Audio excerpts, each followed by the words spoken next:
से पहले तो जानते हैं, जरा लाहौर की और पंजाब की ओवरऑल सिचुएशन बताएं, किस किस्म की गहमा गहमी देखने में आ रही है? क्योंकि अगर हम मुख्तलिफ सोशल मीडिया प्लेटफॉर्म्स देखें तो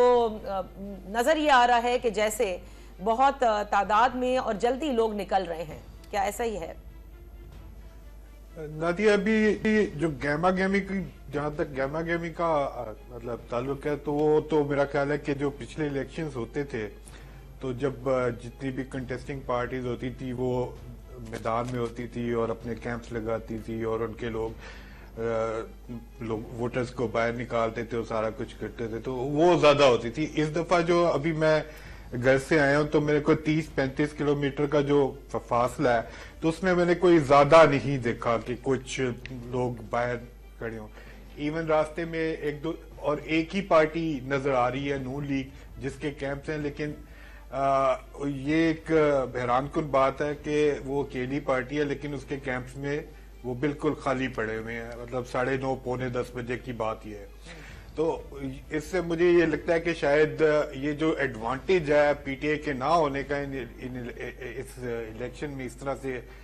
ओपनली, ये शायद नून लीग के लिए डिसएडवांटेज भी बन सकता है। और ये पिछले दिनों जब मैं फैसलाबाद वगैरह इस साइड पे गया हुआ था, तो वहां पे भी जो आबद शेर अली या दूसरे जो इनके कैंपेन थी नून लीग वाले, तो उनका भी ये ख्याल था कि ये जो लोगों में एक तासुर सा बन गया है कि पीएमएल तो आ ही रही है, तो इससे हमारा वोटर हो सकता है कि रिलैक्स कर जाए, बाहर ना निकले। तो एक ही है। लेकिन अभी मैं कहीं गया तो नहीं हूँ पोलिंग बूथ पे, लेकिन अभी मैं ट्विटर पे देख रहा था 122 का जी। तो उसमें जो वो लगे हुए हैं, मतलब वो तो एक बहुत लंबी लाइन और इतनी अर्ली मॉर्निंग, इतनी लंबी क्यूज जो है वो बहुत कम इलेक्शंस में, मतलब शायद 88 में और 92 में 90 में देखने को मिली थी। उसके बाद से तो अच्छा, अब ये जो आपने हल्का NA 122 का जिक्र किया है, ख्वाजा साद रफीक वाला, जिसमें लतीफ खोसा, ख्वाजा साद रफीक, लतीफ खोसा और ख्वाजा साद रफीक जी। अच्छा, इसमें बड़ी तादाद में अब जाहिर है ये तो नासिर, ये बताइएगा क्योंकि जो लाहौर की बात जितने भी आपके कॉलीग से आपसे भी जब भी हुई है, तो 5 सीट्स थी जिसके ऊपर सबका ख्याल था कि बहुत एक कॉन्टेस्ट होगा, और ये उनमें से एक सीट है।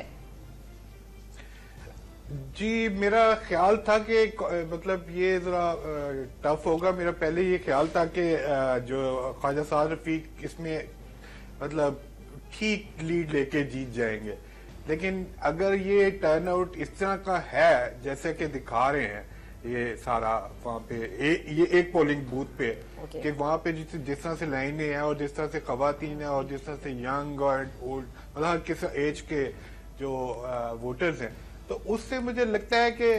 थोड़ा सा जो है साद रफीक जो है शायद मुश्किल में आ जाए। इसके अलावा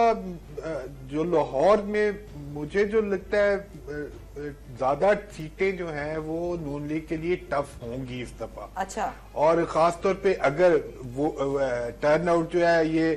जैसे जैसे 50 से क्रॉस करता जाएगा वैसे वैसे जो है वो उसके लिए मुश्किल होता जाएगा। 50 से नीचे रहेगा तो नून लीग शायद मतलब ज्यादा may be in A more commanding position in Lahore, लेकिन जैसे जैसे 50% से ये क्रॉस करेगा टर्नओवर, तो वैसे वैसे मेरा ख्याल है कि नून लीग के लिए परेशानियां शुरू हो जाएंगी।